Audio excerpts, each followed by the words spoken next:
Trainee IAS पूजा खेडकर को लेकर एक के बाद एक कई चौंकाने वाले खुलासे हो रहे हैं। हाल ही में उन पर आरोप लगे थे कि उन्होंने ठेकेदार से तोहफे में लग्जरी ऑडी कार ली।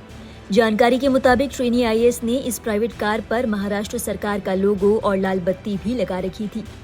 अब पता चला है कि पूजा खेडकर कानून तोड़ने में भी आगे रही हैं। उनकी इस लग्जरी कार पर अब तक 21 चालान हो चुके हैं। पुणे के एएसपी मनोज पाटिल के मुताबिक विभिन्न ट्रैफिक नियमों का उल्लंघन करने को लेकर इस ऑडी कार पर अब तक 27,000 के चालान हो चुके हैं।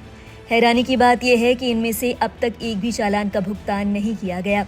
एक प्राइवेट मीडिया हाउस के मुताबिक पूजा खेडकर ने इस कार से कई बार ट्रैफिक नियम तोड़े। इनमें ओवर स्पीडिंग, सिग्नल तोड़ना, पुलिस वालों के रोकने के बावजूद न रुकना जैसे अपराध शामिल हैं। एएसपी मनोज पाटिल के मुताबिक साल 2022 से ये सभी चालान पेंडिंग है। वाहन पर महाराष्ट्र सरकार लिखवाने और लाल बत्ती लगाने को लेकर भी पूजा खेडकर का 500 रुपए का चालान काटा गया था। खबर है कि ये लग्जरी कार पूजा खेडकर को एक ठेकेदार से तोहफे में मिली है। एएसपी के मुताबिक खेडकर द्वारा इस्तेमाल की जा रही कार थर्मा वेरिटा इंजीनियर प्राइवेट लिमिटेड के नाम से रजिस्टर्ड है। पुणे के आरटीओ अधिकारियों के मुताबिक ये कार 27 जून 2022 को रजिस्टर की गई थी। इस मामले में ज्यादा जानकारी देते हुए इंस्पेक्टर शफील पठान ने कहा, चूंकि पूजा खेडकर ही कार का इस्तेमाल कर रही थी, इसलिए उनके नाम पर नोटिस जारी किया गया है। इसकी पुष्टि डीसी ऑफिस से मिले वीडियो से हुई है। हमने उनसे रजिस्ट्रेशन पेपर और कार के साथ ट्रैफिक डिवीजन ऑफिस आने के लिए कहा है। यहाँ पर वेरिफिकेशन और लीगल एक्शन लिया जाएगा। इन चालान को लेकर पुलिस प्रशासन की ओर से एक्शन भी लिया गया। कई बार नोटिस भेजने पर भी जब पूजा खेडकर नदारद रही तो पुलिस उनके घर पर पहुंची। हालांकि इस दौरान पूजा खेडकर के घर कोई नहीं मिला।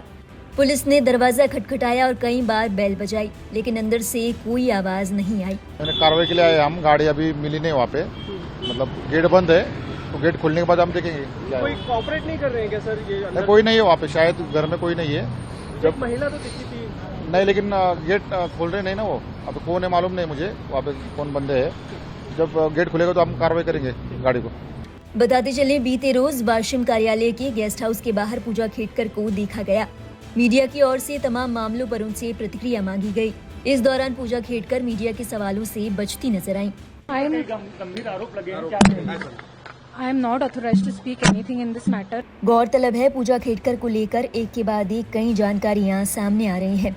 हाल ही में खुलासा हुआ था कि पूजा ने अपनी विकलांगता को लेकर भी झूठ बोला है। दावा किया जा रहा है कि जिस विकलांगता सर्टिफिकेट के बूते पूजा खेडकर को ये नौकरी मिली है, दरअसल वो फर्जी है। जानकारी के मुताबिक पूजा खेडकर ने सिविल सेवा परीक्षा के दौरान संघ लोक सेवा आयोग को एक हलफनामा दिया था। इसमें उन्होंने दृष्टिबाधित और मानसिक रूप से बीमार होने का दावा किया था। खेडकर द्वारा बताई गई विकलांगताओं का इस्तेमाल यूपीएससी चयन के दौरान विशेष रियायतें प्राप्त करने के लिए किया गया था। पूजा खेडकर ने दावा किया था कि एक दिव्यांग को एसटी/एससी श्रेणी में आने वाले लोगों से ज्यादा संघर्ष करना पड़ता है, ऐसे में उन्हें भी विशेष रियायत दी जानी चाहिए।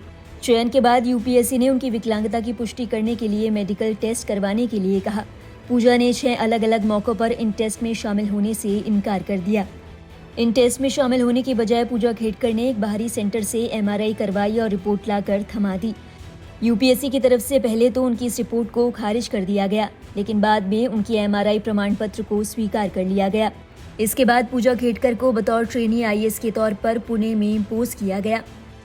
इसके बाद एक नहीं बल्कि कई बार पूजा खेडकर पर महाराष्ट्र की सत्ता का दुरुपयोग करने के आरोप लगे।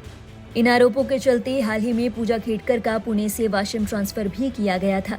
हालांकि विकलांगता प्रमाण पत्र को लेकर पूजा खेडकर एक बार फिर से सुर्खियों में है।